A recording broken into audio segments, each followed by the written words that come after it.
সন্ধ্যা just আগে আমাদের চুড়াইবাড়ি থানার সামনে যে রেগুলার চেকিং হয় ওখানে ML05T8382 একটা বাস, যাত্রীবাহী বাস, ওটাতে চেকিং করার সময় এখানে 7 জন, ওরা টোটাল 7 জন ছিল।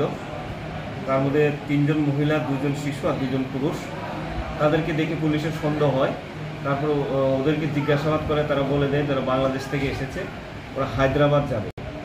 তারা কোনো বৈধ কাগজপত্র দেখাতে পারেনি। তারপর আমরা ওদেরকে থানাতে নিয়ে আসি। কতজন রয়েছে? মোট 7 জন, তার মধ্যে মহিলা 3 জন, শিশু 2 জন আর পুরুষ 2 জন। কি নাম স্যার? পুরুষ যে আছে আব্দুল ইলাহি, আরেকজন আছে আব্দুল শুক্কর। আর মহিলাদের নাম আছে রমিদা বেগম, রোজিনা বেগম আর সকিনা বেগম।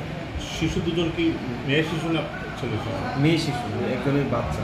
কোথা থেকে এসছে স্যার? তারা আমাদের যে প্রিলিমিনারি ওদের যারা ইন্টারোগেশন করা হয়েছে, ওরা বলেছে যে বাংলাদেশ কক্সবাজারে ওদের রোহিঙ্গা ক্যাম্প আছে, ওই ক্যাম্প থেকেই ওরা এসেছে।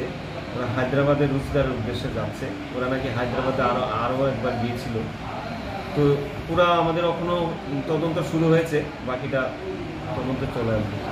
আমরা এই ভারতীয় ন্যায় সংহিতা যে নতুন আইন হয়েছে, ওই আইনে এবং ফরেন অ্যাক্ট এবং পাসপোর্ট অ্যাক্ট মিলে যত লিগ্যাল সেকশন আছে, ওই সেকশন ওদের বিরুদ্ধে আমরা কেস নিয়েছি। কালকে ওদেরকে আমরা কোর্টে প্রেরণ করব।